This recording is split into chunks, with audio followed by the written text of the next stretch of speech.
전해지고 가족들은 이제 예수님을 좀 말리고 싶은 마음에 찾아오기도 했죠.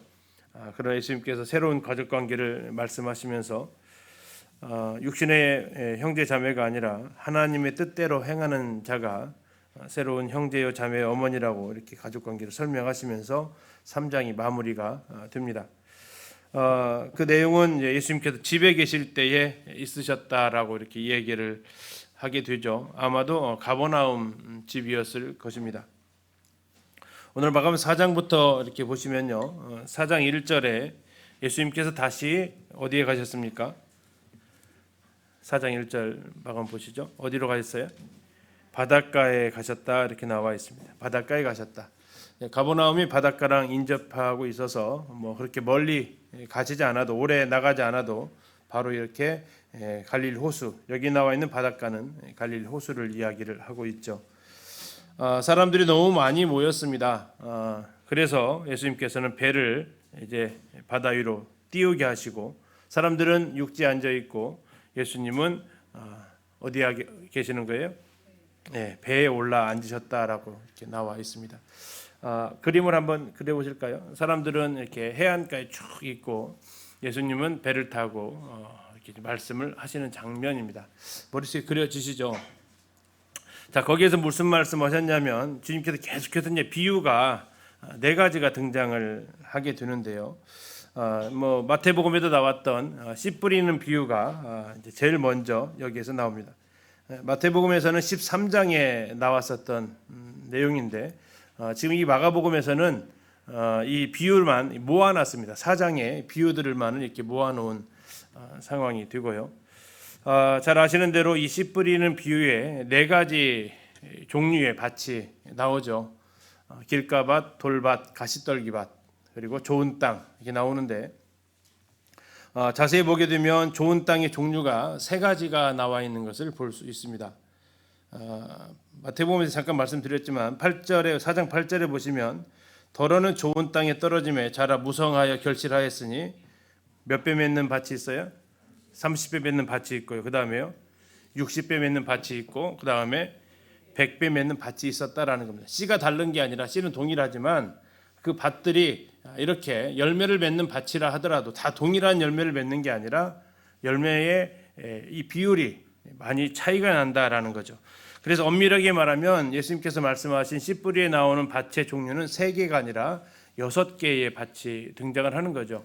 열매 맺지 못하는 3종류의 밭이 있었습니다. 길가, 돌밭, 가시떨기. 여기는 열매 맺지 못하는 밭이고 열매 맺는 밭도 3가지가 있었다라는 겁니다. 30배짜리, 60배짜리, 100배짜리. 이 크게 구분하면 열매를 맺었느냐 맺지 못했느냐의 구분이겠고 열매를 맺었더라도 동일한 열매를 맺고 있지 않다라는 것이 3종류 30배, 60배, 100배로 이렇게 구분되어져 있다라는 거죠. 그리고 그 예수님께서 이 비유를 말씀하셨는데 9절을 보시면요. 또 이르시되 들을 귀 있는 자는 들으라 하셨습니다. 자, 그러면 들을 귀가 없으면 들어도 알아듣지 못하는 거죠. 그것이 누구였냐면 바로 제자들과 같았습니다. 이것은 뒤에 이제 에바다 벳세다에서 예수님께서 소경을 2번 안수하는 장면하고도 연결이 되어지는데요. 자, 한 번 말했는데 알아들어요? 못 알아들어요? 못 알아들어요, 제자들이. 그래서 10절을 가서 보시면 예수께서 홀로 계실 때에 함께한 사람들이 12제자와 더불어 뭐에 대해서 물었어요? 비유들에 대해서 물어보았다라는 겁니다. 비유에 대해서 물어봤어요.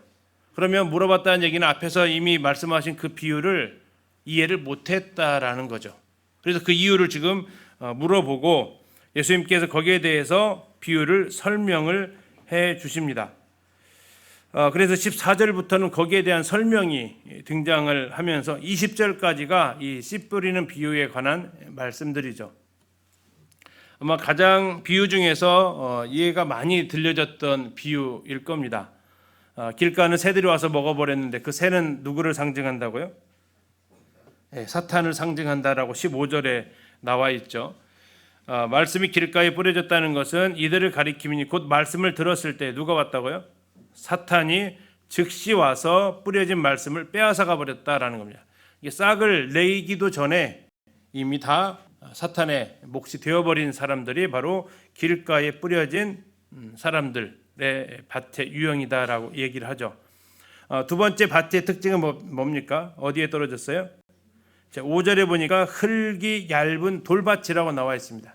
자, 흙이 얇은 돌밭, 어떤 그림으로 혹시 그려진다면 그려질까요? 왜 흙이 얇을까요? 흙이 얇다는 것은 무슨 의미일까요? 흙이 얇다. 그리고 흙 밑에 뭐가 있을까요? 예, 여러 바위, 돌 이런 흙이 없고 자갈 이런 것들이 가득한 밭이라는 거죠. 그래서 씨앗이 싹이 나고 뿌리를 내려야 되는데 뿌리가 바위에 막혀가지고 더 이상 뿌리를 내리지 못하는 그러한 상황이죠. 그래서 자라면서 더 물이 많이 필요하고 수분이 많이 필요한데도 불구하고 그 가운데서 열매 맺지 못하는 이러한 일들이 흙이 얇았기 때문이다라고 이야기를 하고 있습니다. 그러면서 그것을 설명을 하는 것은 17절에 설명을 하고 있죠. 그 속에 뿌리가 없어서 잠깐 견디다가 말씀으로 인하여 환난이나 박해가 일어나는 때에 넘어지는 자다라고 이야기를 하고 있습니다. 자, 원인은 뭡니까? 원인. 뿌리가 없다라는 겁니다. 왜 뿌리가 없습니까? 흙이 얇아서. 그런데 흙이 얇은 사람이라 할지라도 뿌리가 없는 사람이라 할지라도 말씀을 어떻게 받을 수 있다라는 겁니까? 16절에 곧 말씀을 들을 때에 뭘로 받아요? 즉시 기쁨으로 받아들였다라는 거죠. 즉시 기쁨으로 받아들인 사람이 있었다라는 겁니다. 어쩌면 15절의 말씀과는 좀 차이가 나죠. 15절에는 즉시 무슨 일이 벌어졌습니까? 말씀을 빼앗겨 버렸습니다. 16절은 말씀이 빼앗기기도 전에 뭐 해버렸어요? 즉시 기쁨으로 이것을 수용을 해버린 사람입니다. 두 사람이 완전 양극단으로 보이는 거죠. 그래서 어떻게 보면 이 두 번째 사람은 굉장히 희망이 있었던 사람이라는 겁니다. 그러나 문제는 뭡니까? 시간이 지나면서 그 뿌리를 내리지 못하니까 그에게 찾아옵니다. 뭐가요? 환난이나 박해가. 무엇 때문에 찾아온대요? 17절 잘 보시면 무엇 때문에 환난이나 박해가 찾아와요? 말씀으로 인한 환난이나 박해다라는 거죠. 말씀으로 인한 겁니다. 말씀을 순종하는 그 말씀을 지키려고 함으로써 일어나는 일들이 생겼다는데 그게 뭐냐면 환난과 박해가 일어나는 거죠. 하나님의 말씀을 지키려고 했을 때 그래서 서신서에서는 경건하게 살고자 하면 뭐가 따라온다고요? 핍박이 따라온다라는 거죠. 그때 이 씨앗이 열매를 맺을 수 있는지 없는지를 여기서 어쩌면 판가름이 나는 상황이고요. 문제는 환난이나 박해에 있지 않다라고 얘기를 했습니다. 뭐가 문제라고 얘기합니까? 뿌리가 없었다라는 거죠. 흙이 얇아서. 세 번째 사람은 가시덤불에 뿌려졌다라고 이야기를 하고 있습니다. 7절에 나옵니다. 가시떨기에 떨어졌다라고 나옵니다. 자, 가시떨기에 떨어졌을 때 그러면 그 밭은 흙이 어땠을까요? 얇을까요? 괜찮을까요? 가시떨기가 자랄 정도면 괜찮은 흙을 가지고 있다라는 겁니다. 근데 이미 뭐가 뿌려져 있었어요? 가시떨기가 뿌려져 있었다라는 겁니다. 흙이 어느 정도 가지고 있었기 때문에 이 씨앗이 싹을 틔우고 자라나는 데까지는 문제가 없었습니다. 그러나 더 이상 크지 못하는 거죠. 그러면 이 가시떨기는 무엇을 말해주고 있습니까? 19절에 나와 있죠. 세상의 염려와 재물의 유혹과 욕심들이다라는 거죠. 이 가시떨기가 이런 것들을 막아서 더 이상 그 가시떨기 밖으로 성장하지 못하도록 한 밭을 이야기하고 있습니다. 결국 이 세 가지 밭의 공통점은 열매를 맺지 못하는 밭이 되고 있었다라는 것이죠. 다시 말하면 사람들이 복음 집회를 듣든 또는 성도들이 말씀을 듣든 이 세 가지 유형의 밭에 마음밭이 있을 경우에는 그 말씀들이 열매를 맺지 못한다라는 거죠. 즉시 다 가져가 버리는 거나 아니면 잠깐 그냥 들을 때만 기쁘고 나가면서 싹 잊어버리거나 또는 약간 어려움이 찾아왔을 때 아이고 뭐 내가 뭐 이런 거 이러면서 이제 하지 않게 되거나 하는데 그거 하면서 그 이제 여러 가지 계산을 막 굴리는 거죠. 이거 했을 때 내가 얻게 될 손해가 무엇이고 내가 이것을 포기했을 때 또 내가 이것을 수고를 해야 될 때 계산하면서 계산이 안 나오는 사람들이 유형에 이제 해당이 아마 될 것입니다. 그리고 나서 이제 20절에 얘기하시면서 이 좋은 땅에 떨어졌다라고 이야기하면서 놀라운 것은 좋은 땅도 세 가지 종류가 있다라는 얘기입니다. 무슨 땅이 있어요? 30배짜리 땅이 있고 60배짜리 있고 100배짜리 땅이 있어요. 우리 쉽게 한번 얘기해 볼까? 우리 성도님들 은행의 금리가 5%짜리 있고 10%짜리 있으면 5%짜리 놔두세요. 10%짜리로 갈아타세요. 갈아타는 게 지혜로운 거죠. 만약 20%짜리 있으면요. 당장 그쪽으로 다 옮겨가게 되죠. 왜요? 이 이율에 따라 달라진다라는 얘기죠. 씨를 뿌렸는데 30배, 60배, 100배라면 아이고 30배도 만족하세요? 아니죠. 60배짜리가 나면은 그쪽으로 마음이 가는 거죠. 다시 말해서 하나님께서도 우리에게 30배로서의 만족, 60배, 100배가 있을 때 어느 것을 우리에게 기대하시냐라는 거죠. 왜 이렇게 다를까요? 예를 들어서 이 첫 번째 해당되는 새 밭은 어떤 사역을 하거나 봉사를 하거나 이런 자체를 못하는 겁니다. 첫 번째 사람은 아예 들으면서 까먹어 버리는 사람이고, 두 번째는 해야지 했다가 아이고 또 당장 손에 나면 이제 못하는 사람이고, 세 번째 사람은 해야지 했다가 계획까지 세우는데 계산이 안 나와서 결국 못하는 사람이에요. 근데 네 번째, 다섯 번째, 여섯 번째 사람은 실행에 옮긴 사람이라는 얘기예요. 30배, 60배, 100배가. 그런데 똑같이 실행을 하더라도 쉽게 해서 예화를 이렇게 하면 들면 우리 자매님들 똑같이 애찬을 하시더라도 애찬하시는데 조별로 다 다르잖아요. 1조부터 12조까지 있는데 그 모든 자매님들이 똑같이 상을 받으실까요? 아니면 어떤 조는 30배 받고 어떤 조는 60배 받고 어떤 조는 100배 받을까요? 불행하게도 성경대로 말하면 그런 일이 벌어진다라는 겁니다. 애찬을 했으니까 똑같이 하나님께서 상을 주시는 게 아니라 거기에 애찬을 하게 되는 동기가 다 다를 겁니다. 성도들에게 대해 섬기기 위한 기쁨을 하는 분들이 하는 조가 있을 수 있고요. 또 어떻게도 해요? 벌써 우리 차례야 하면서 이제 내 차례 되었으니까 이제 하는 그런 동기가 다를 경우에 하나님께서 거기에서 열매 맺는 것이 달라지는 거죠. 또 뭐가 달라집니까? 그 일을 하는 데 있어서 성실함이 달라지고요. 또 그 일을 하면서 열정이 달라져요. 이게 30배짜리 100배 차이는 3배 이상의 차이가 난다라는 거죠. 어쨌든 똑같이 일을 했는데 똑같이 섬겼는데 결실이 이렇게 달랐다라는 얘기는 우리가 어떠한 모습으로 또 해야 될지를 말해주고 있습니다. 이것을 누가복음에 가서는 조금 더 디테일하게 표현을 하고 있으니까요. 그때 가서 좀 더 보도록 하겠습니다. 그래서 주일학교 때 흔히 이제 이런 그림 가지고 이렇게 이야기를 하는데 조금 더 디테일하게 그리면 이 마지막 이 밭을 3등분을 다시를 해서 어떤 데는 30, 60, 100배의 밭을, 그래서 열매 맺지 못하는 3개 종류의 밭이 있는가 하면 열매 맺는 밭 또 3 종류가 있다라는 것을 이렇게 생각해 볼 수 있겠습니다. 갈릴리에서 그 차창 밖으로 찍은 갈릴리 지역의 밭들입니다. 뭐가 많이 보이세요? 이런 돌들이 많이 이렇게 보입니다. 이게 특별히 산간 지역이 아니라 갈릴리의 흔한 풍경이고요. 자, 이렇게 생긴 밭들이 있어요. 여기 뭐가 많은 밭으로 보이세요? 돌이 많은 밭이죠. 흙이 얇은 밭이 될 겁니다. 그런 밭들을 이제 손길이 가서 이렇게 만들어냅니다. 이것도 역시 갈릴리에 있는 밭입니다. 아까 그 밭과 이 밭이 뭐가 달라요? 거기에 대해서 돌이 많다고 포기를 할 거냐 이거죠. 내 마음 어차피 돌밭이야라고 포기를 할 거냐 이거죠. 어떻게 해야 돼요? 돌을 걷어내고 거기에다가 흔히 말하는 복토를 하면 거기도 무슨 밭이 될 수 있어요? 좋은 밭이 될 수 있다라는 얘기죠. 그럼 가시덤불이 있는 밭은 어떻게 해야 돼요? 가시 먼저 씨앗 뿌리기 전에 가시 먼저 걷어내고 거기에 말씀이 뿌려지면 열매를 맺는다라는 겁니다. 그럼 길가는요? 자, 호세에서 뭐라고 하냐면 너희 묵은 땅을 기경하라고 얘기를 하십니다.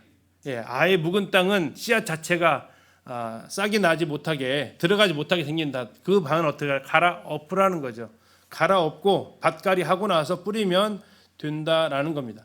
그리고 이 모든 좋은 밭들은 그 과정을 거쳐서 여기까지 온 밭이 되겠죠. 그래서 우리에게 있어서 이 걷어내야 될 것은 뭐고 갈아엎어야 될 것은 무엇이고 또 채워야 될 것은 무엇인지를 또 이 씨 뿌린 비유 앞에서 생각을 해보게 됩니다. 자, 21절부터 가게 되면 두 번째 비유를 하시는데요. 등경 위에 있는 불을 이야기하고 있습니다. 등불입니다. 등불의 비유인데요. 등불은 등경 위에 두어야 밝게 빛을 발할 수 있다는 건데요. 두어서는 안 되는 것이 있습니다. 어디에다 두지 말라고 합니까? 말 아래에다 두지 말라고 합니다. 또 하나는요, 평상 아래에 두지 말라고 합니다. 자, 말과 이 말은 무슨 말이에요? 타고 다니는 말이 아닙니다. 도량형이죠. 한 말, 두 말, 뒷박보다 큰 거 있죠. 그 안에다가 숨겨둔다라는 거고, 또 하나는 평상입니다. 그럼 각각의 뜻하는 것이 뭘까 하는 거죠. 하나님께로부터 들은 말씀이 있습니다. 이 말씀을 어떤 사람들은 등경 위에다 둡니다. 그러면 밝게 빛을 내겠죠. 순종한다는 얘기입니다. 그러나 말에 아래 둔다는 얘기는 맥도날드 형제님은 이렇게 얘기하십니다. 이것은 사람의 사업이다라고 이야기를 해요. 바쁘다라는 거죠. 하나님 말씀을 순종하기 위해서 학생들은 공부에 바쁘고, 직장인들은 직장 생활에 바쁘고, 주부들은 가정일에 바쁘고, 이런 많은 바쁜 삶이 하나님의 말씀을 가둬버리는 일이 없도록 조심할 것을 이야기하고, 다음에 또 하나 평상은 뭡니까? 평상은 뭐 하세요? 뭐 하는 곳이에요? 쉬는 곳이죠. 자, 그럼 평상 아래 둔다는 얘기는 뭐냐면 게으름을 표현할 수 있겠습니다. 나태함이죠. 안일함이죠. 하나님 말씀을 했는데 어떻게 해요? 다음에, 지금은 낮이니까 다음에 하면서 자꾸 미루면서 안일하게 생각하는 가운데에서 하나님께로부터 받은 그 등불, 주님의 말씀하신 그 교훈들을 안일한 가운데 흘려 떠내리지 보내지도 말고, 분주함 가운데 그것을 묵혀두지도 말고 하면서 말씀에 대한 등불을 밝히 드러내라는 말씀을 하고 있습니다. 그러면서 놀라운 진리를 하나를 더 말씀해 주시는 것이 25절이 있는데요. 있는 자는 받을 것이고 없는 자는 있는 것까지도 빼앗기게 된다라는 겁니다. 자, 그래서 우리가 하나님의 말씀을 듣고 실천으로 옮기면 옮길수록 하나님께서는 더 많은 것들을 그 사람들한테 제시를 해 주는 것이지만, 하나님의 말씀을 자꾸 숨기면, 자꾸 그 말 아래 두고 평상 아래 두면 그는 더 이상 하나님의 말씀에 대한 그 진리들을 이제 깨닫지도 못하는 이런 가운데 갈 수 있다라는 것이 이제 25절까지의 비유를 통해서 생각해 볼 수 있겠습니다. 자, 세 번째 비유는 26절부터 29절까지 나와 있는 비유고요. 이 비유는 오직 마가복음에서만 등장하는 비유입니다. 약간 그 특징이 뭐냐면 이 땅에 뿌려진 씨앗입니다. 땅에 뿌려진 씨앗. 어찌 보면 씨 뿌리는 비유와 연관성도 들 수도 있겠지만 좀 다른 의미에서의 접근입니다. 26절에 보시면 하나님의 나라는 사람이 씨를 땅에 뿌린 것 같다. 자, 씨를 뿌려보셨으면 아시죠? 어떤 일이 벌어집니까? 서서히 싹을 틔우고, 그 다음엔요, 잎을 내고, 자라고, 꽃이 피고, 열매를 맺고 하는 그 과정이죠. 이게 순식간에 이루어져요? 아니죠. 오랜 시간이 걸린다라는 겁니다. 자, 이걸 통해서 두 가지를 생각해 볼 수 있는데, 자, 27절을 보시면 그가라는 얘기는 씨를 땅에 뿌린 사람이죠. 그가 밤낮 자고 하는 중에 씨가 나서 자란다라는 겁니다. 그런데 어떻게 그렇게 되는지는 모르겠다. 근데 자란다라는 거예요. 그리고 28절 그 순서를 얘기합니다. 땅이 스스로 열매를 맺는데 처음에는 뭐예요? 싹, 그 다음에는 이삭, 그 다음에는 곡식. 자, 곡식이 되면 29절에 뭐 한대요? 추수한다라는 겁니다. 자, 이렇게 해서 그러면 과연 여기서 중요한 것이 27절에 나와 있는 그가 누구냐 이거죠. 다시 말하면 씨를 뿌린 사람이 누구냐 이겁니다. 누굴까요? 하나는 우리 주님으로 볼 수 있고요. 또 하나는 이 땅에서 제자들, 또 하나님 말씀을 전하는 자들에 대한 몫이기도 합니다. 주님께서 이 비유를 하셨다면 주님이 지금 이 땅에 오셔서 씨를 뿌리고 가실 거다라는 거죠. 그리고 나중에 오셔서 뭐 하신다는 얘기예요? 추수를 내가 손을 대겠다라는 겁니다. 그런데 그 시간 동안에 밤낮 자고 하는 중에도 시간이 꽤 흐를 것을 이야기하시면서, 그러나 분명히 뿌려졌던 씨앗들은 열매를 맺게 될 것이다. 이게 이제 이사야서에서 말하면 내 입에서 나간 말은 하나도 헛되이 내게로 돌아오지 않는다라는 말씀과 연결이 되어질 때 이건 주님으로 이렇게 볼 수 있는 겁니다. 또 하나는 어쩌면 제자들, 오늘날로 말하면 이제 우리 교회학교 선생님들, 또 강단에 설교하시는 분들에게 위로를 주는 말씀이기도 합니다. 말씀을 딱 들으면 삶이 확 바뀌어요. 순식간에. 거의 그런 일이 안 일어나죠. 그런데 시간이 지나고 흐르면서 자고 깨고 하면서 말씀을 계속해서 공급하다 보면 무슨 일이 벌어진다고요? 예, 거기에서 싹이 나오고 이삭이 맺히고 열매가 맺혀서 추수할 때가 온다라는 거죠. 이것이 이제 어쩌면 우리에게 있어서의 위로죠. 설교자들, 교사들에게 있어서 위로입니다. 이 말씀 듣고도 이렇게 언제쯤 변할까라고 했더니 어느 순간 구원받았다라고 간증하고 침례받고 또 늘 배우더니 이제는 가르치고 있고 이런 과정들이 오게 된다라는 것을 주님께서 하시면서 위로를 주시는 부분일 수도 있겠습니다. 왜 이렇게 하냐면 여기에 대해서 주님이 해석을 안 해주셨기 때문에 여기에 대해서 우리가 해석을 해볼 수 있다라는 거죠. 네 번째 비유는 이제 30절에서 34절까지 나오는 이제 겨자씨의 비유입니다. 이건 다른 복음서에서도 나오는 비유이죠. 모든 씨보다 작은 씨, 가장 작은 씨 아닙니다. 들어보셨죠? 이스라엘 가서 가장 작은 씨 달라면 무슨 씨 준다고요? 담배씨 준다고요. 담배씨. 가장 작은 씨가 아니고 여기서 가장 작다라는 것은 굉장히 작다라는 의미로 생각을 하시면 되지.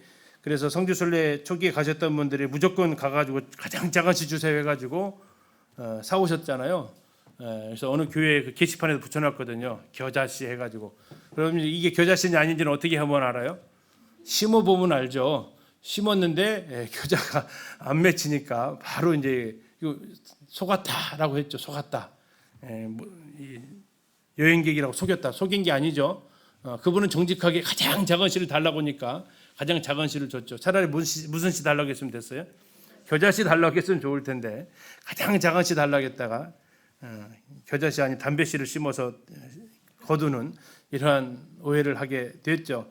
여기서 지금 모든 씨보다 작은 씨라고 아주 가장 작은 씨 중에 해당이 되는 씨인데 자란 후에는요 기하학적인 성장을 한다라고 이렇게 말씀을 드렸습니다. 그래서 1년생 풀인데 2m, 3m까지 자라는 경우도 있어서 새가 깃들일 만큼 큰 가지를 낼 수 있었다라는 거죠. 이건 이제 마태복음에서 했던 것을 참고하시면 되겠습니다. 이것이 공중의 새가 첫 번째 비유에 나와 있는 그 새처럼 사탄의 개입이 들어와서 교회가 비정상적인 성장을 하면서 오히려 교회 안에 사탄의 세력들이 이렇게 자리를 잡고 있는 모습을 한다라면 약간의 부정적인 측면에서의 의미를 가지고 있고 그러나 이것을 오히려 또 긍정적인 면으로도 해석할 수도 있겠죠. 그러나 이제 결국 이것을 이해했던 사람들, 들었던 사람들은 이해했다라는 거고요. 우리가 생각할 것은 33절입니다. 예수께서 이러한 많은 비유로 어떻게 가르치셨어요? 그들이 알아들을 수 있는 대로 가르치셨습니다. 알아들을 수 있는 대로 말씀을 가르치셨어요. 그래서 예수님께서 하셨던 말씀 중에 이런 말씀이 있습니다. 너에게 많은 것을 가르쳐 주고 싶다. 그런데 너희들이 뭐하지 못한다고요? 감당을 못할 거다. 그래서 예수님께서는 어떻게 하셨어요? 절제하시고 성령께서 오시면 가르쳐 주실 것을 남겨두고 이렇게 사역을 하셨다라고 말씀을 하고 있죠. 그릇은 이만큼밖에 안 하는데 한 주전자를 여기다 들이부으면 어떻게 돼요? 그릇이 이만한데 여기다 한 주전자를 들이부으면 안 되는 거죠. 그래서 그릇을 이만큼 가져왔으면 얼마만큼밖에 못 받아요? 그릇만큼밖에 못 받는다라는 거죠. 그래서 우리가 하나님의 말씀을 듣고 읽고 묵상할 때도 결국 우리의 믿음의 분량만큼만 받아들일 수 있는 거죠. 그런 사례들은 많이 경험을 하실 겁니다. 이 이야기를 분명히 했는데 그때 당시에는 뭔 얘기인지 못 알아들었어요. 그러다가 내 믿음이 크고 1년, 2년 후에 보니까 그 말씀을 알아들었어요. 근데 그때 보통 뭐라고 말씀하시는지 알았어요? 아세요? 그때 보통 이렇게 얘기하십니다. 나 처음 들어봤어요. 그러신 적 있죠? 처음 들어봤대요. 처음 들은 게 아니라 이제서야 내가 깨달은 것이 되죠. 분명히 전해졌어요. 전해졌는데 그때는 뭐예요? 이게 내 그릇이 안 돼가지고 부어도 이렇게 안 차졌던 거죠. 넘쳐버렸거나. 근데 어느 정도 내 그릇이 차니까 이제 그것이 들어오기 시작하면서 와 맞아 저런 말씀 있지 처음 들었네. 솔직한 얘기는 처음 들은 게 아니고 내가 드디어 이제 알아들을 수 있는 만큼이 됐다라는 거죠. 자, 그래서 주님께서는 이제 이렇게 제자들을 알아듣지 못하면 결국 말해봤자 의미가 없다라는 거죠. 그래서 흔히 말하는 수준별 교육이 필요한 부분도 이겠죠. 아무튼 주님께서는 이렇게 비유를 통해서 가르쳐 주셨고 또 혼자 계실 때에는 또 해석해 주시고 제자들이 대부분 잘 못 알아들었다라는 거고 우리에게 위로가 되는 것은 우리도 비유의 뜻을 잘 몰라도 제자들 수준이구나라고 위로를 또 할 수도 있겠죠. 아무튼 이렇게 네 가지의 비유를 하십니다. 그리고 아직 하루 일정이 안 끝났어요. 자, 어디에서 말씀하셨어요? 바다에서 육지를 향해서 말씀하셨어요. 그러면 이때가 낮일까요? 아침일까요? 저녁일까요? 그게 무슨 상관이에요? 그렇죠? 상관이 있다라는 거죠. 애들이 초등학교 5학년만 되면은 그 기압 차이를 배우게 되거든요. 그 낮에는 한낮에는 바람이 바다에서 육지로 불어요, 육지에서 바다로 불어요. 늘 헷갈리죠. 두 가지밖에 안 되는데 늘 헷갈려요. 자, 낮에 뭐가 뜨냐면 해가 뜨잖아요. 그렇죠? 낮에 해가 뜨면 해풍이 불어요. 애들한테 그렇게 가르쳐요. 물론 그 해와 그 해가 분명히 다르죠. 그래서 다시 말해서 낮에는 바다 쪽에서 바람이 불어요. 그래서 예수님께서 바다에 앉으셨다면 바다 배 위에 앉으셨어요. 그러니까 바람이 어디로 불어가는 거예요? 예수님 뒤에서 불어서 어디로? 사람들 앞에. 그래서 이 소리가 더 전달이 잘 되기 때문에 지금 낮이에요. 낮에 말씀하셨다는 얘기예요. 그러면 산상수훈은 언제 말씀하셨을까요? 오후쯤에 하셨다니. 밤에는 캄캄해서 못 올라가고요. 오후쯤에 온도가 내려가기 시작할 때는 이제 바람이 위에서 이제 무태서 더 빨리 식으니까 내려가서 이렇게 바람이 부는 거죠. 이 지형을 이용하셨다는 얘기예요. 그러니까 지금 방금까지 말씀하실 때는 낮이었다라는 얘기예요. 그걸 어디서 확인해 주냐면 35절이에요. 35절의 시간이 언제예요? 35절 시간이 언제예요? 저물 때라는 얘기. 시간이 흐늘렀고 그날 저물 때라는 얘기는 방금 전까지는 낮이었다라는 것을 우리가 알 수 있죠. 자, 저물 때에 제자들에게 이르시되 우리가 저편으로 건너가자라고 얘기하십니다. 우리가 누굽니까? 예수님과 12제자죠. 이 이야기를 누가 하셨다고요? 예수님께서 하셨다라는 겁니다. 예수님께서. 자, 그럼 저편으로 건너가자 했을 때 저편은 어딜까요? 5장 1절에 보니까 바다 건너편 거라사인의 지방이다라는 겁니다. 하여튼 저편으로 건너가자고 했어요. 그리고 나서 예수님께서 이제 제자들과 함께 출발을 하십니다. 자, 36절을 보시면 그들이 무리를 떠나 무리는 어디에 있었어요? 지금 무태에 있었단 말이에요. 자, 그리고 그 배 탄 대로 지금 가시는 겁니다. 예수를 배에 계신 그대로 지금 배에서 설교를 하셨잖아요. 배에서 계신 그대로 모시고 갑니다. 그리고 배 한 대가 간 게 아니었어요. 지난번에 배 보셨잖아요. 보통 6명에서 한 8명 정도 타면 거의 만선인 것 같아요. 그래서 또 다른 배도 이렇게 출발을 합니다. 근데 가다가 뭘 만납니까? 광풍이 만납니다. 광풍이 그러면 한낮에 치는 바람이겠어요? 아니면 저녁에 치는 바람이겠어요? 저녁이 친다라는 거죠. 기압차가 크게 날 때 일어나는 겁니다. 저녁에 왜 바람이 칩니까? 저녁에는 바람이 붙어서 바다 쪽으로 불거든요. 그래서 이 갈릴리가 마이너스 200입니다. 갈릴리 지하 해수면보다 200m가 낮아요. 그래서 높은 골란고원 지대에서 바람이 이렇게 세차게 불어올 때 여기에 폭풍우가 일어난다라는 것이 지형적인 설명입니다. 아무튼 큰 광풍이 일어났고 물결이 배에 부딪혀서 무슨 일이 벌어져요? 배에 물이 가득하게 되었습니다. 그때 예수님께서는 뭐 하셨어요? 38절에 고물에서 베개를 베고 주무셨습니다. 왜 주무셨을까요? 왜 피곤하죠? 뭐 하셨어요 지금? 하루 종일 일하신 게 아니고 하루 종일 뭐 하셨어요? 설교하셨다고요. 다시 말하면 잘 생각하세요. 설교가 피곤한 일이에요? 안 피곤한 일이에요? 예수님도 피곤하신 것이 설교였어요. 위로가 되시죠? 예수님도 설교하시면 피곤하셨다고요.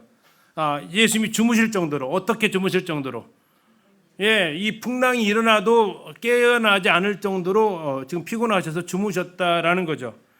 자, 그래서 이제 제자들이 어떻게 합니까? 38절 보니까 제자들이 예수님을 깨웁니다. 뭐라고 하면서요? 선생님이여 우리가 죽게 된 것을 돌보지 아니하시나이까. 예수님을 깨웠죠. 그랬더니 예수님께서 일어나십니다. 39절에 누구를 꾸짖으십니까? 예, 제자들을 꾸짖을 만한데, 제자들을 꾸짖을 만하죠. 왜 깨워 이렇게 할 만한데, 바람을 꾸짖으십니다. 잠잠하라 고요하라 했더니 바람이 그치고 아주 잔잔해졌다라고 39절에 말씀하고 있고요. 40절에 제자들의 반응이 나옵니다. 제자들에게 어찌하여 이렇게 무서워하느냐, 너희가 어찌 믿음이 없느냐. 자, 이 순서가요, 만약에 이거부터 40절부터 하시고 39절에 했으면 어떨 것 같으세요? 제자들부터 꾸짖으시고 다음에 바다 꾸짖으셨으면요, 제자들이 들을 여유가 없어요. 제자들이 들을 여유가 없어요. 자, 다시 한번 잘 생각해 보세요. 다시 잠깐 자녀 영역으로 갈게요. 애들이 잘못을 해서 뭘 깨졌어요. 혼내고 치우셔야 돼요? 치우고 나서 혼내셔야 돼요? 치우고 혼내시라고요. 너 왜 깼어? 하면서 내가 못 살아 하면서 이제 그리고 치우시면 효과가 하나도 없다. 일단은 잘 치우시고 그 다음에 아이들 데리고 이야기를 하셔라라는 거죠. 이미 그 상황에서 마음이 긴장돼 가지고 아무리 얘기해봐도 효과 없어요. 주님은 잘 아시잖아요. 야, 왜 깨워? 왜 나 있으면 죽지 않잖아. 뭐 이렇게 얘기할 수도 있어요. 그러나 그 상황에서 뭔 말을 한들 그게 무슨 말이 들어와요? 오히려 거기서 다 모든 걸 다 해결하시고 이제 그 이후에 조곤조곤 이야기를 하시는 거죠. 그랬더니 그들이 41절에 무슨 일이 벌어져요? 심히 두려워하게 되었다라는 겁니다. 그 이유는 뭡니까? 그가 누구이기에 바람과 바다도 순종하는가? 그들이 예수님 알아봤다고 못 알아봤다고요? 못 알아봤다라는 거예요. 도대체 바람과 바다도 순종할 만한 분으로는 그들이 생각하지 않았다는 거예요. 지금까지 1장에 3장까지 그 많은 기적들을 베풀어 주셨잖아요. 나병 환자는 그러면 사람이 할 수 있는 일이냐 이거죠. 중풍병자 고치는 거 사람이 할 수 있느냐 이거죠. 주님은 분명히 그 자리에서 죄를 용서할 수 있는 분이고 그분은 하나님밖에 없다라는 걸 보여주셨음에도 그들은 몰랐어요. 그들은 지금 이 상황에서도 뭐라고 얘기합니까? 그가 누구이신가라는 거죠. 그가 누구이신가? 자연계도 순종하는데 라는 겁니다. 자, 이게 지금 지형적으로 보게 되면 어디서 어디로 가는 겁니까? 지금 가버나움이 지금 여기에 있습니다. 이 가버나움에서 거라사 쪽으로 이렇게 가시는 겁니다. 이 거기를 지금 이제 지나쳐 가시는 항로가 된 겁니다. 지금 사진 두 장이 있는데요. 첫 번째 그림은 어떻게 보이세요? 뭐 하는 것 같으세요? 이게 지금 갈릴리 그 목선 유람선입니다. 예, 지금 열심히 이 옆에 있는 게 뭐로 보이세요? 이게 뭘로 보이세요? 지금 뭐 하고 있을까요? 궁금하시죠? 예, 보여드릴게요.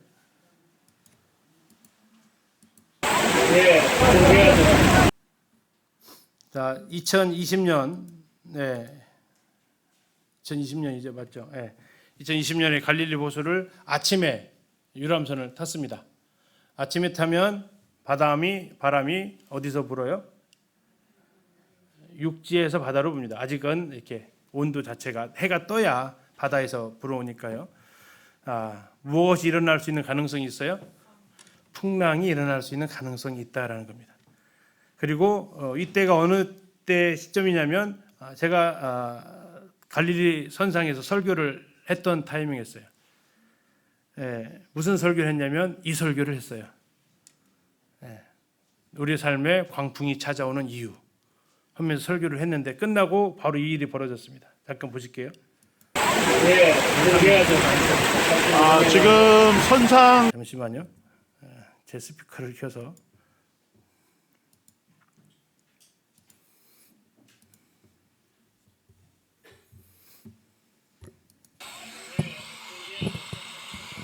지금 선상 설교를 하고 있었는데 지금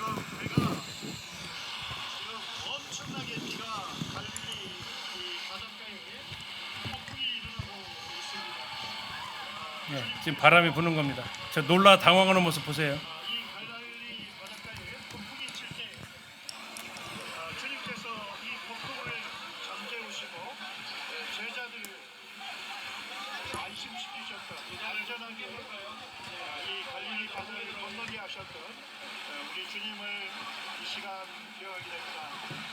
제자들의 간청에 따라 주님이 이 바람을 부지셨는데 이제 주님께서 저희들의 기도를 들어주셔서 폭풍을 잠재우시고 저희들에게 안전하게 이 갈릴리 바다를 건너가게 하실 주님을 이 시간 의지합니다. 주님께서 이것까지 경험케 하시는 것을 생각합니다. 이 자리에 계셨으면 어떠실 것 같으세요? 직접 경험을 했는데요. 우리의 믿음을 아시잖아요. 그래가지고 비는 주셨어요. 근데 바람을 안 보내셨어요. 바람까지 보냈으면 아마 이제 난리가 났겠죠. 그리고 잠시 얼마 동안 이렇게 비가 들이쳤습니다. 그리고 진짜 이거 배 유람선 타는 시간이 총 40분 타요. 40분 타는데 이게 설교할 때까지 멀쩡했어요. 비가 안 왔어요. 약 한 10여 분 동안 지났죠. 그리고 나서 끝나고 얼마 안 돼서 지금 이 폭풍우 난리 쳤고요. 그리고 나서 이 장면입니다.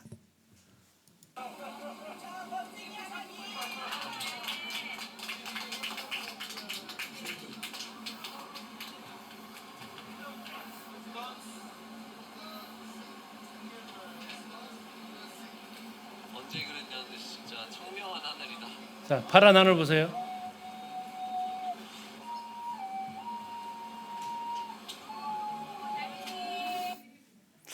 네, 여기가 어디라고요? 갈릴리라고요. 이게 갈릴리입니다. 그래서 이제 올해 1월달에 갔을 땐 제가 설교 안 한다고 했어요. 설교하면 또 이런 경험한다고. 그래가지고 영광에 있는 형제님 설교를 했는데 와 진짜 너무나도 고요한 바다를 지나갔습니다. 이게 갈릴리 호수고요. 제자들이 지금 이런 상황을 경험했다라는 거죠. 불과 아침에 출발한 지 얼마 안 돼가지고 저 하늘이 온통 잿빛이었거든요. 근데 정말 언제 그랬냐는 듯이 이게 뭐 몇 시간 후가 아니고 그 배에서 아까 보셨듯이 여전히 비 가림막을 쳐놓은 상태에서 저렇게 날씨가 환하게 되었습니다. 이번에 8월에 가면 이 경험은 못 하세요. 이것은 우기 때 경험하는 부분이라서 8월은 건기죠. 자, 아무튼 이렇게 해서 이제 4장에서 예수님께서 도착하신 곳이 어디입니까? 거라사인의 땅에 도착하시게 됩니다. 자, 거라사 마태복음에서는 여기에 무덤에 있었던 귀신 들린 사람이 몇 명 나온다고요? 2명입니다. 유대인들은 두세 사람의 증인을 요구하기 때문에 그렇게 의도적으로 둘을 했고요. 마가복음은 근데 거기에서 주도적으로 했던 한 사람에만 초점을 두고 있었던 겁니다. 어쨌든 마태복음과 비교해 보면 여기에 귀신 들린 사람이 2사람이 있었다라는 것을 볼 수 있고 주로 말했던 사람은 한 명이 말을 한 것으로 보이게 됩니다. 자, 그 사람의 상태가 어떠한 상태냐면 2절입니다. 예수님께서 제자들과 함께 배에서 나오시니까 곧 더러운 귀신 들린 사람이 어디에서요? 무덤 사이에서 나와서 예수님을 만납니다. 자, 그 사람이 왜 이렇게 나왔을까요? 예수님 오고 있다라는 것을 알았어요. 그러면 어찌 보면 귀신이 예수님 못 오게 하려고 이 광풍을 갈릴리로 보낼 수도 있었을 것이라고 생각이 되어집니다. 근데 그 사람의 상태는 매우 심각했고요. 3절에 그 사람은 무덤 사이에 거처하는데 아무도 그를 쇠사슬로 맬 수 없을 정도로 왜요? 4절에 보니까 그 쇠사슬을 끊어버렸던 괴력을 가진 사람이었다라는 겁니다. 자, 이 쇠사슬을 끊어버릴 정도라면 사람의 힘이 아니다라는 것을 알 수 있고 이건 귀신의 힘이라는 것을 생각할 수 있겠죠. 5절에 보니까 밤낮 무덤 사이에서나 산에서나 늘 소리 지르고 돌로 자기 몸을 해치고 있었던 사람. 이게 바로 거라사인에 있었던 군대 귀신 들린 사람의 영적인 상태였습니다. 6절 보십시오. 그가 어디서 예수님을 봤어요? 멀리서. 그러니까 저 배가 지금 오고 있는 거죠. 누가 타고 있는 배가? 예수님이 타고 있는 배가 왔고 예수님이 내려서 자기 쪽으로 향해서 걸어오시니까 그가 무덤 사이에서 살고 있다가 예수님한테 달려온 겁니다. 6절에 나와 있죠. 멀리서 예수님을 보고 달려와서 예수님께 절합니다. 예를 갖췄네요. 그렇죠? 7절입니다. 큰 소리로 부르짖어 이르되 지극히 높으신 하나님의 아들 예수여. 자, 이 귀신은 예수님을 뭐라고 불렀다고요? 하나님의 아들. 어떻게 알았어요? 귀신같이 한다고요. 귀신같이. 제자들은 아까 4장 41절에 뭐라고 했다고요? 그가 누구이게. 제자들은 몰랐는데 귀신은 정확히 알고 있었습니다. 지극히 높으신 하나님의 아들 예수. 왜요? 봤으니까. 예. 쫓겨나기 전에 그들이 천사였다는 것을 알 수 있죠. 나와 당신이 무슨 상관이 있나이까? 이건 버르장머리 없는 얘기죠. 무슨 상관이에요? 지으신 분이거든요. 이 천사를 지으신 분인데 이제는 우리 결별한 사이 아닙니까? 라는 해당이 되겠죠. 당신과 나는 더 이상 관계없지 않습니까? 원하건대 하나님 앞에 맹세하십시오. 그리고 나를 더 이상 괴롭히지 마옵소서. 이게 지금 앞뒤가 안 맞는 말이죠. 왜요? 명령하는 거예요? 부탁하는 거예요? 명령으로 보이세요? 부탁으로 보이세요? 그래서 앞뒤가 안 맞는다. 뭐라고 말하기가 그렇잖아요. 뭐라고 얘기해요? 하나님 앞에 맹세하고 명령이잖아요. 이건요. 나를 괴롭히지 마옵소서 부탁하고 있고 이게 제대로 귀신 들린 표현이죠. 앞뒤가 안 맞는 말을 하고 있습니다. 왜 그랬냐면 예수님께서 이미 더러운 귀신아 그 사람에게서 나오라라고 8절에서 이미 외치신 상태였고 그 사람의 들어있는 귀신의 이름을 물어봅니다. 그 이름이 뭡니까? 군대라는 겁니다. 몇 마리나 된대요? 돼지가 정확히 말하면 돼지가 2,000마리고 상당히 많은 숫자의 귀신이 들어갔겠죠. 귀신 한 마리당 한 마리씩 들어갔으면 2,000마리일 것이고, 두 마리씩 들어갔으면 4,000마리가 될 것이고, 하여튼 많은 수의 귀신이 들어갔고, 물론 2,000마리 안 될 수도 있겠죠. 아무튼 군대 우리 수가 많다라는 겁니다. 당시 이제 군대 수로 하게 되면 여기 말하는 대로 한다면 이제 로마 군단 정도의 숫자를 이야기를 하는 거죠. 그리고 이제 우리 마태복음에서 그 군단의 숫자가 얼마 정도 되는지 살펴보게 됐습니다만 보통 한 6,000명 정도의 군단 정도 규모를 생각할 수도 있다는 얘기입니다. 자, 그러면서 결국 그들이 부탁한 것이 10절에 자기를 그 지방에서 내보내지 마시기를 간구합니다. 달라졌습니다. 부탁이. 자, 그래서 돼지떼에 들어가도록 요청을 그들이 하게 되고 예수님께서 13절에 돼지떼로 들어가는 것을 허락을 하시니까 그들이 돼지떼에게로 들어갑니다. 그래서 거의 여기서 이제 13절에 나오는 거의 2,000마리나 되는 돼지떼가 바다로 향해서 비탈로 내리달았습니다. 그럼 이 사람이 있는 위치가 어떤 곳이라는 얘기예요? 높은 지대라는 거죠. 그래 내리달았으니까. 자, 그리고 나서 돼지떼들이 다 그곳에서 몰살을 합니다. 14절 보시면 치던 자들, 뭘 치던 자들이에요? 돼지 치던 자들이 뭐 했습니까? 도망을 합니다. 너무나도 놀란 거죠. 그래서 읍내에 가서 얘기합니다. 그랬더니 동네 사람들이 다 찾아오게 되고 동네 사람들이 왔더니 돼지는 없고 정신 나간 이 귀신 들린 사람은 정신이 온전해져서 예수님 앞에 옷을 입고 자 15절 보시면 예수께 이르러 그 귀신 들렸던 자 곧 군대 귀신 집혔던 자가 뭐 했다고요? 옷을 입었다라고 지금 이야기하고 있습니다. 옷을 입었다. 자, 그는 전에는 이제 몸을 막 해치면서 옷을 벗고 있었다라는 것을 볼 수 있죠. 그리고 정신이 온전해서 앉아 있었다라고 얘기합니다. 근데 그 뒤에 나와 있는 표현이 두려워하고 있었습니다. 왜 두려웠을까요? 그리고 그 두려움의 이유는 그 뒤에 그들의 부탁을 통해서 볼 수 있습니다. 그들이 예수님 앞에 17절에 뭐라고 얘기합니까? 그 지방에서 떠나시기를 간구하더라. 왜 두려워했을까요? 여기에 더 계셨다가는 나머지 돼지떼들도 다 죽게 생긴 것 같아요. 돼지떼가 2,000마리만 있었던 건 아닌 것 같고 여기에 더 계셨다가는 더 난리가 날 것 같았던 모습을 생각해 볼 수 있게 됩니다. 결국 그들은 예수님 재산상의 손해 때문에 예수님을 그들은 받아들이지 않게 되었고 예수님께서는 이제 그들의 요청대로 18절에 배에 오르십니다. 그리고 그 귀신 들렸던 사람한테 명령을 하시죠. 근데 그 사람이 저도 예수님 좀 따라다니고 싶습니다라고 이야기를 하니까 예수님께서 그에게 19절 허락하지 않으셨습니다. 그리고 뭐라고 하셨습니까? 집으로 돌아가 주께서 너에게 어떻게 큰 일을 행하사 너를 불쌍히 여기신 것을 누구에게요? 내 가족에게 알리라 하셨습니다. 지난번 나병 환자 기억나십니까? 나병 환자는 무슨 명령하셨어요? 아무한테도 말하지 말라고. 어디로 가라겠어요? 제사장한테로 가라겠어요. 그가 순종했어요? 불순종했어요. 그럼 이 거라사 광인은 순종했을까요? 자, 이 사람이 만약에 끝끝내 고집 부리고 예수님 따라 나섰으면 그 배에서 안 내렸으면 어떻게 됐을까요? 그건 불순종이죠. 예.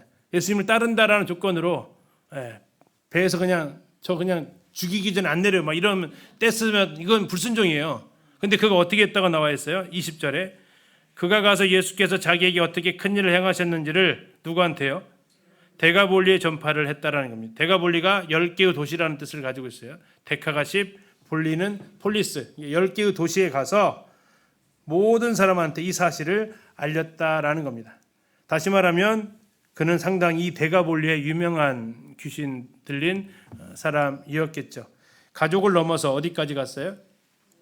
예, 데가볼리까지 갑니다. 이건 마티 사도행전에 나와 있는 예루살렘과 유대와 사마리아와 땅끝까지 이르러 증인이 되어지는 그 확장의 모습을 보는데 이가 이렇게 지금 증인된 삶을 살아갔다라고 이야기를 하는 거죠. 귀신 들린 사람은 제사장에게 정결케 하는 예식이 있어요, 없어요? 없어서 예수님께 그 명령은 하시지 않은 것으로 보입니다. 자, 이제 그 땅이 어디냐라고 했을 때 거라사라고 하는 이 군대 귀신이 있었던 땅으로 추측되어지는 것이 한 4군데 정도 됩니다. 다시 말하면 어디가 정확히 그곳인지는 아직 결정되지는 않았다라는 거고요. 그 중에 후보지로 떠오르는 것이 이제 쿠르시라고 알려져 있는 갈릴리 호수 동편에 있는 그 마을입니다. 지금 이제 이 빨간색으로 테두리 해놓은 이곳이 이제 이곳인데요. 자, 여기가 지금 비잔틴 시대의 기념교가 세워졌습니다. 평지입니까? 비탈입니까? 비탈이죠. 그러면 여기서 쉽게 얘기해서 돼지들이 먹고 있었다는 얘기고 여기서부터 이제 뭐 한 거예요? 갈릴리 호수로 뛰어 내려갔다라는 거죠. 지난번 2018년도에 갔을 때 여기까지 직접 올라가서 한번 봤는데요. 갈릴리 호수와 그렇게 멀지 않은 곳에 위치해 있습니다. 그래서 이걸 바탕으로 해서 비잔틴 시대 교회가 이렇게 AD 5세기경에 거기에서 나는 현무암으로 교회당을 지었어요. 교회당을 짓고 이게 이제 흔히 말하는 강대상이고 이 안쪽에 들어가면 세례탕 같은 것들이 존재하고 있어서 교회 유적인 것을 볼 수 있습니다. 여기에서 바라본 지역이에요. 여기서 바라본 지역. 그래서 돼지떼들이 이렇게 있었던 그 들판 여기서부터 호수로 돼지떼들이 내리달았다. 몇 마리가요? 2,000마리가 내리달았다라는 겁니다. 그리고 이제 주변에 집터 유적들이 발굴이 되어서 이곳이 이제 거라사 땅이 맞지 않냐라고 이렇게 많은 추측을 하게 되는 있는데 영상 잠시 보시고 잠시 쉬었다가 하도록 하겠습니다.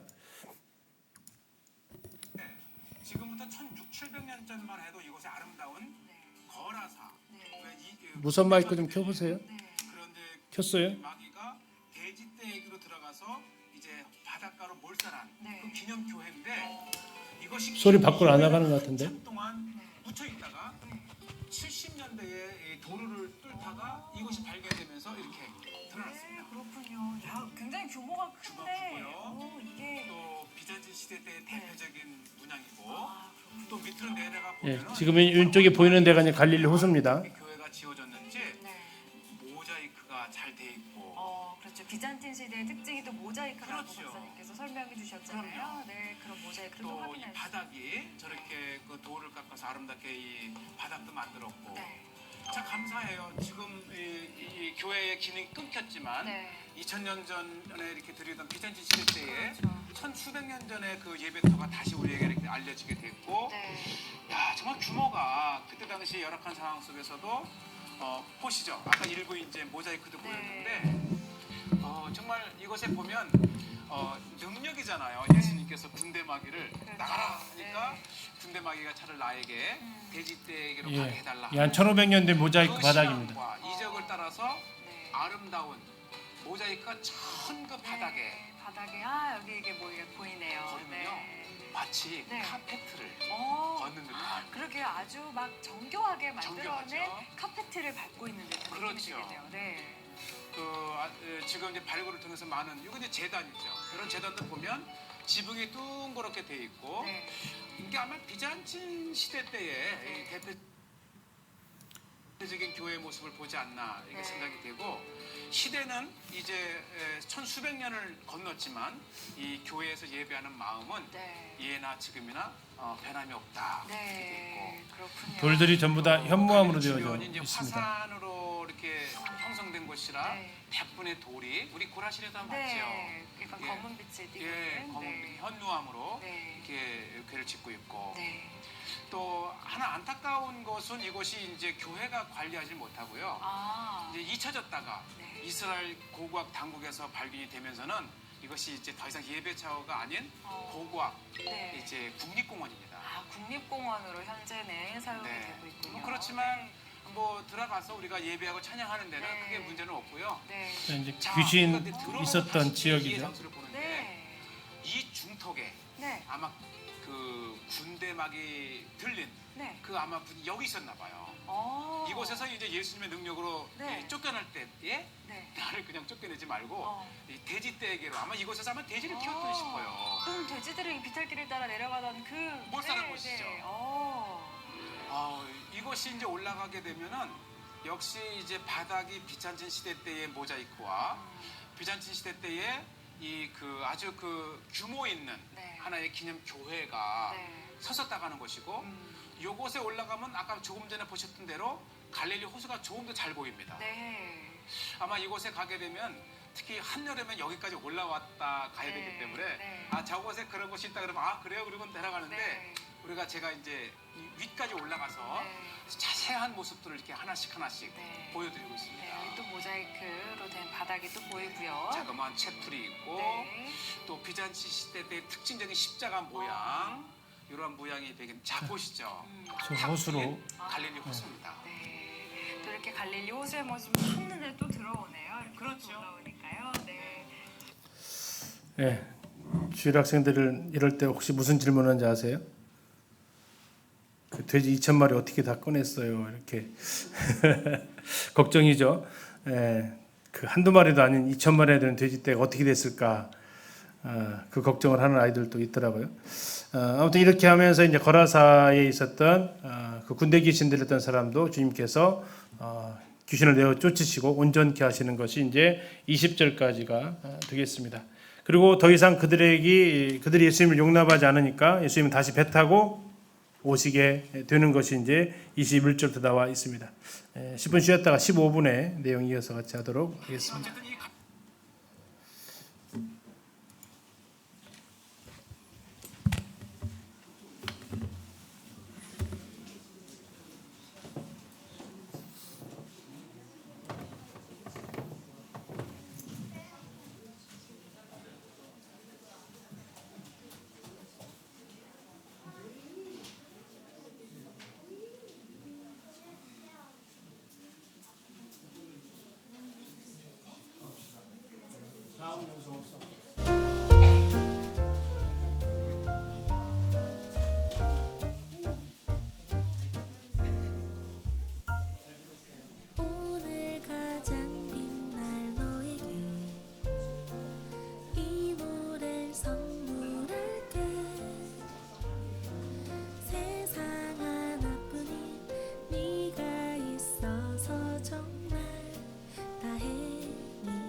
삶 속에 주 사랑이 가득할 거야. 너의 생일을 축하해. 온 마음 다해 축하해.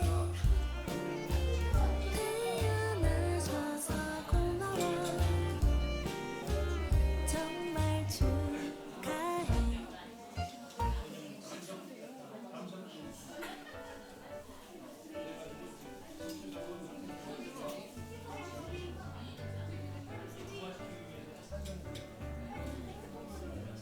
내 마음을 가득 채운 주간한 찬양과 사랑 어떻게 표현할 수 있나. 수많은 찬양들로 그만 표현할 길 없어 다시 고백합니다. 내 마음을 가득 채운 주 향한 찬양과 사랑 어떻게 표현할 수 있나. 수많은 찬양들로 그만 표현할 길 없어 다시 고백합니다. 주 사랑해요. 온 맘 다하여 말로 다 할 수 없어. 오, 주 사랑해요. 찬양 받아 주소서.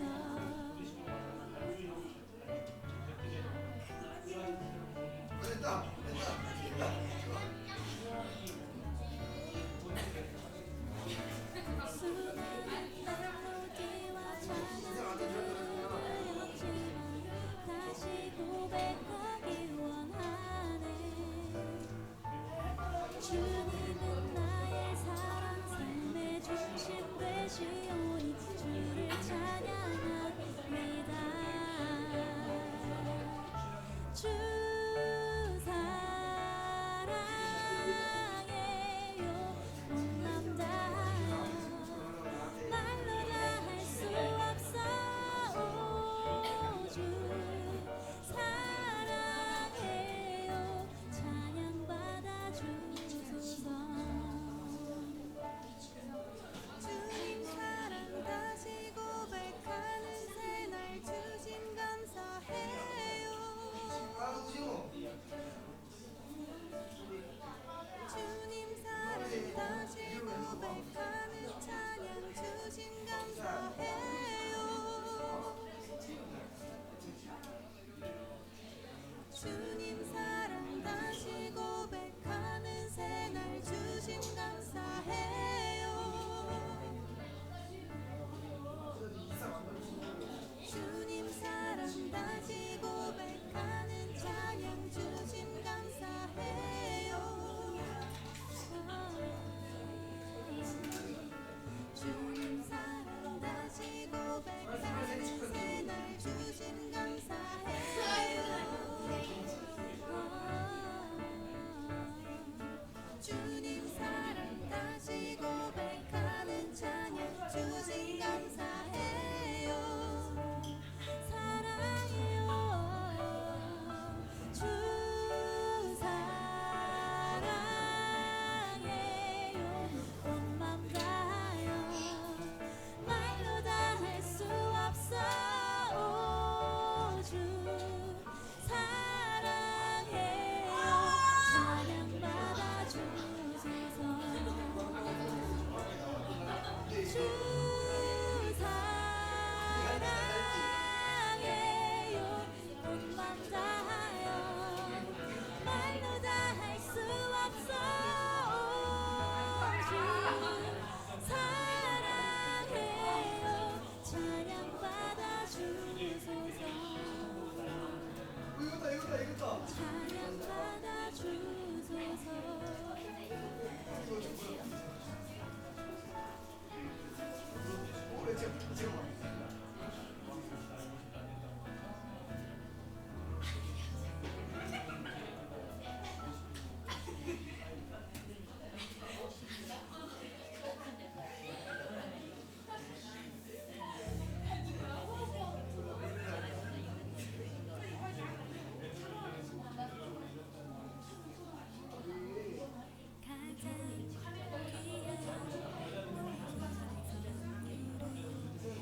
주시